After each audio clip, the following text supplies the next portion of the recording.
Hey everyone, Farmer Q. Today we'll be mixing up some soil. Specifically, we'll be mixing up potting soil or raised bed soil. There are some distinctions between using soil that you're going to mix into the ground on top of a native mix. We'll be going over some of the items we'll be using today in our mix. First up, we got locally sourced compost. It says top dressing mix on it, but the top dressing mix and the compost ultra mix from Texas Pure Products is literally the same thing. They use nothing but tree parts and leaves when it comes to the mix. They don't use any grass clippings or anything like that because they don't want to risk any synthetic fertilizer getting into the mix. So I really appreciate them for the base of the mix that they do. Next up, we got Black Gold Natural and Organic Canadian Sphagnum Peat Moss. This is a super awesome product that I love using. Specifically, I use Premier most of the time, but SunGrow is an awesome product as well. It's a little bit more expensive than Premier, but it works just as well, if not even a little bit better. And keep in mind, guys, on these inputs, go as cheap as you can, but make sure that you source a really nice product and see about people who have used the product in the past and what experiences they might have had with the product. So it's always a safe bet to try to look at the reviews and just take your time and research whatever you're getting into. Getting the cheapest price isn't always a good thing. You always want to make sure that your inputs on a long-term basis are going to sustain your operation, whatever you're doing. So there you go. Next up, rock dust. It's always a really good quality input because the earth creates every single nutrient that you could potentially put into a mix, as far as micronutrients, all kinds of goodies. And I'll be linking where this product comes from specifically so you can look at the specific list of ingredients that comes in this product. Next up, we have the Yucca Therm X70 wetting agent. It's a surfactant and it makes water be able to penetrate that dry soil that you're mixing up. And it's a super good product when you're mixing up soil because it makes that hydrophobic soil just be able to take that water on really well. You really want that soil to be able to just be really well penetrated when you first mix it up, especially because that's going to be when the plant's roots are really going to try to get established when you start out. Next up is pumice, and this particular pumice is from Mother Earth. You don't have to go with Mother Earth, but you want to make sure that the product that you're going with is very well sourced and you do your research on where it's coming from. You can also substitute pumice with lava rock. Make sure that it's crushed or you crush it yourself. I know it's tedious, but you want that lava rock to be a little bit smaller in your medium. You can have it be bigger in your medium, but I personally would like it to be smaller, and I won't say that it being bigger will have a detrimental effect, so go for it. But I like to use pumice in my mixtures when it comes to my raised beds and when it comes to my potting soil. Next up, we have charged biochar from Build a Soil, and like I said, some of these ingredients are optional. You don't really have to go with just about any of these ingredients. You really can just mix up the peat moss and compost and throw a little bit of simple amendments into the mixture and be good to go. But I like to go with some cool stuff for what I'm doing because I enjoy this as a hobby. And on a production standpoint, if I really want to get down to the nitty gritty, I can, as far as my cheap inputs and really making sure that I source good cheap inputs at the same time. All right, now that we've gotten all our products taken care of, we're going to go ahead and get started with mixing up some soil.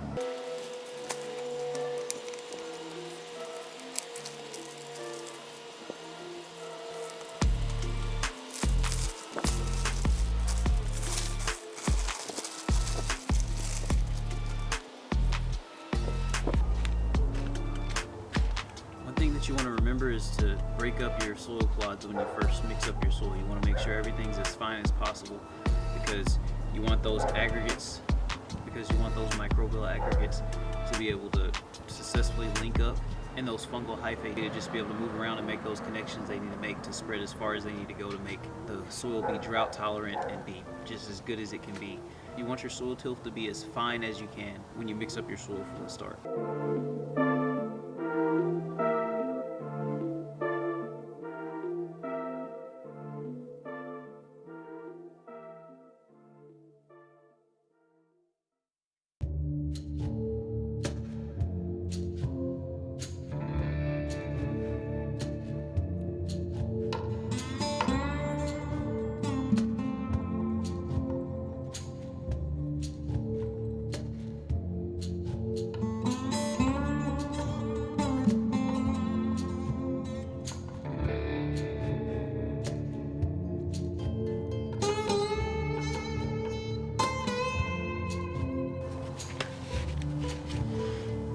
Now that we've got the peat moss crumbled up, we're going to go ahead and start mixing in some of the compost to it. When we get the compost mixed in, we're going to mix in the amendments, and then we're going to go ahead and till it all together. after we till together, we're gonna wet it up and we'll be good to go. But one step at a time, huh? Let's get to it.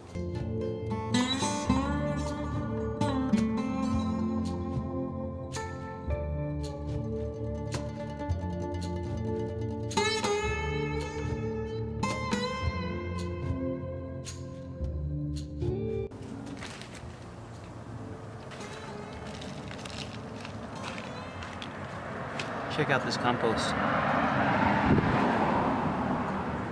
Check out this compost. Oh my gosh. That smells so good.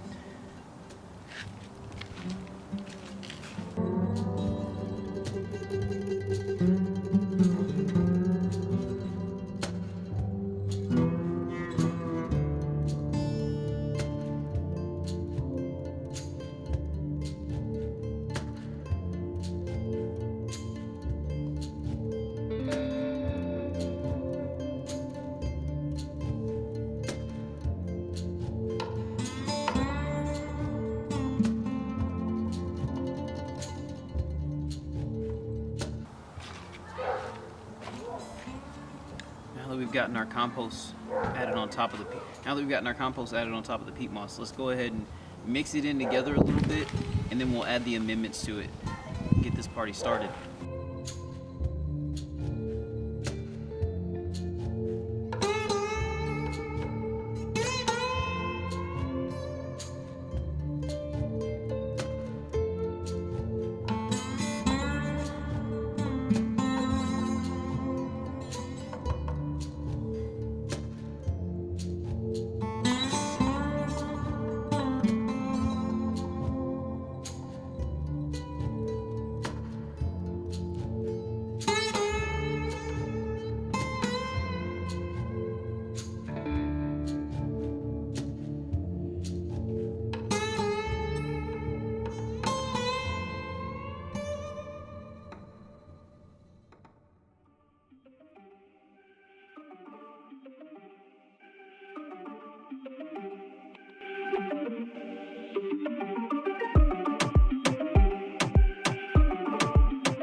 Alright guys, we already added the pumice to the mixture and we're mixing it up right now.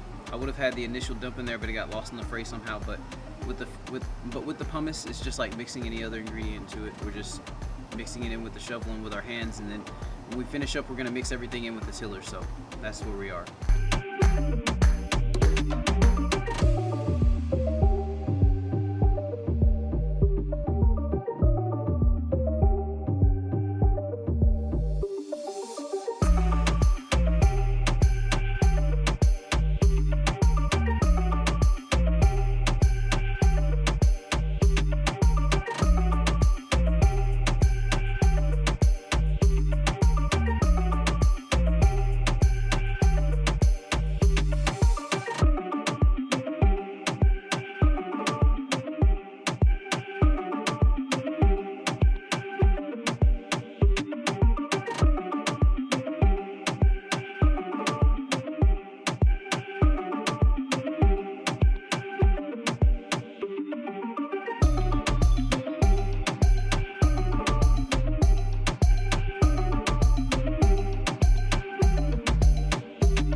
Hey, y'all just gotta consider too, I'm doing this out of enjoyment. You could just grab a soil mixer from Home Depot, rent it, probably $50 for a day, $35 for a day, something like that. You could just throw it in there, and you could just mix up all your soil and be done with it. But I like this to be a hands-on process, and I like to get really into it, so it's just a personal thing for me.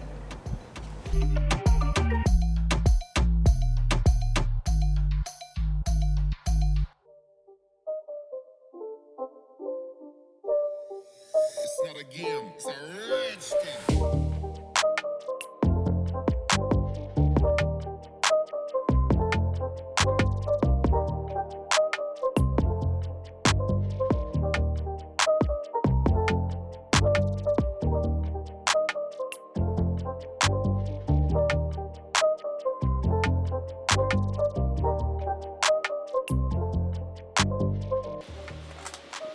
So next thing we're going to go ahead and add is the Gaia Green rock dust. This is volcanic rock dust. You want to add probably about 2 cups per cubic foot of soil. Today we mixed up about 50 gallons of soil. But we'll be using quite a bit of this amendment and quite a bit of the other amendment. It's going to look like we're using too much, but we're actually probably going to be using too little. Just remember, when it comes to the amendments, you're always going to be better off with the less is more approach, because this stuff can be a little bit much for plants starting out especially. So always keep that in mind when you're working with a new mixture. Always with a less is more approach. You could always top dress and add more throughout time. You could always seek to improve your mixture from a base.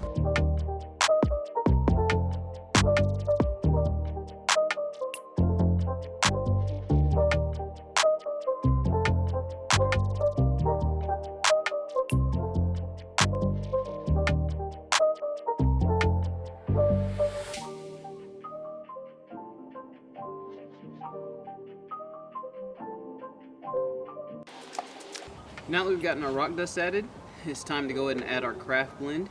We're going to add this at about 1 cup per cubic foot, so that means that we're going to add about 8 cups in the total mixture. We're going to be rough with it, more or less, so it's probably going to be about 7, maybe 9 cups. But like I said, it's going to look like we're adding too much, but we're really not adding enough. So we'll address that throughout time, but the plants will never show it, because as you break the stuff down, you end up with somewhat of a surplus in your soil bank account, and that's what you want as you're growing and as you're developing your soil. You want to add to that soil bank account so that you can have constant withdrawal from that bank account without ever having to worry about running out, because you started a solid foundation.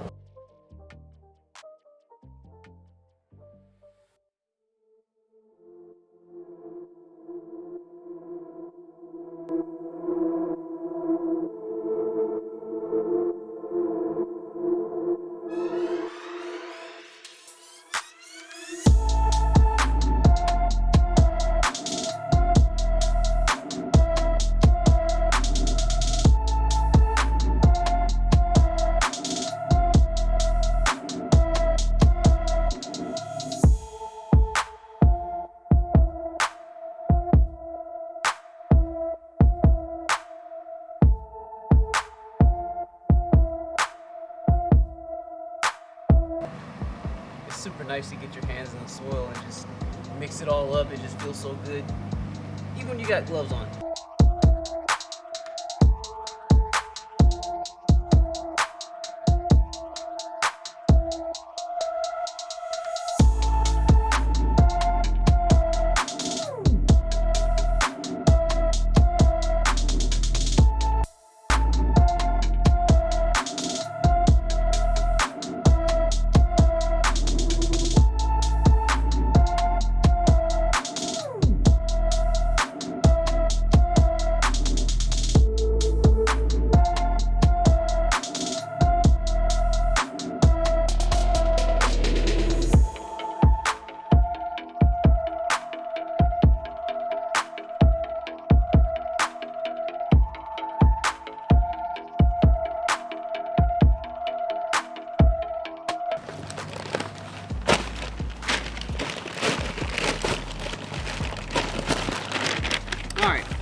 So a few bonus ingredients I didn't mention at the beginning of the video.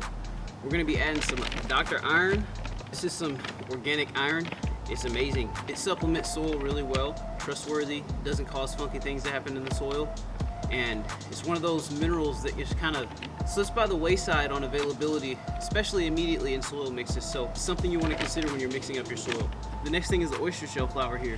This stuff is amazing when it comes to calcium. You don't have to go through the trouble of grinding up eggs and making them be powdery and breaking them down even further to actually get the benefits of the calcium being available. Yes, you have to actually wait for the calcium to be broken down for it to be available, but it's already in a micro form and it's powdered up and it's ready to go. So I'm just gonna be adding about 6 cups of the oyster shell flour to the mix. I'm gonna be adding about 2 cups of the iron to the mix. The iron is more supplemental than anything else, so I really don't feel like I need much into the mix. I just need something to add some zing to the mixture.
Alright folks, now that we've gotten all the ingredients mixed in, it's time to run the tiller through it. This is an extra step, it's completely optional, but this is going to make sure that I get those clods that I didn't get broken up with my fingers earlier, completely broken up. And I'm not going to even till this to the maximum extent, but I just really want to get this nice and crumbly because I'm being kind of extra about it for one, but for two, I just really want the best for my plant health.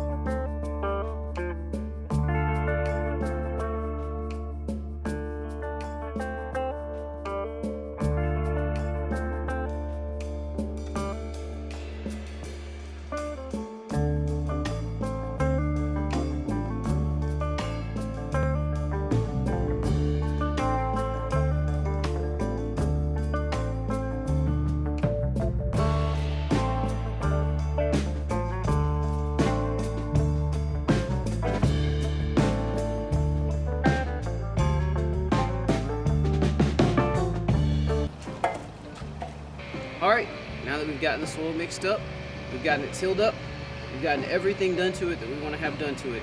The last step is to wet the soil. So I'm going to be showing you one last item that basically is going to allow you to wet the soil really well and add that real surfactant quality to the soil from the initial start, like I said. So you can use this Yucca Therm-X at about 2 to 3 milliliters per gallon. I'm going to be watering about 4.5 gallons of water into the soil today, so what I'll be using is about 9 to 10 milliliters. Here I have my bucket of dechlorinated filtered water.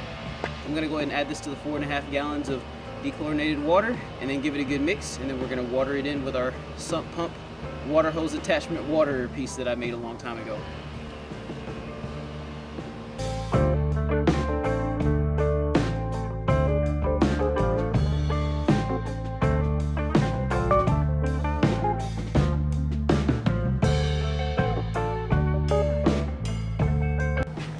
Alright, now that we've gotten our surfactant mixed into our water, we can go ahead and get our pump started up and water our soil in.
Alright, as y'all can see here, we watered the whole 4.5 gallons of water into this pile of soil, and we didn't have any runoff into the pile.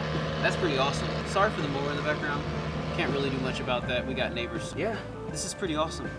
I'm excited about this, and we are pretty much done for the day. So what I will do is go ahead and contain this, put this somewhere safe, and we'll call it good. It's been awesome hanging out with you guys today, and I can't wait to do some more stuff with y'all in the future. So I'll see y'all later. Farmer Q out.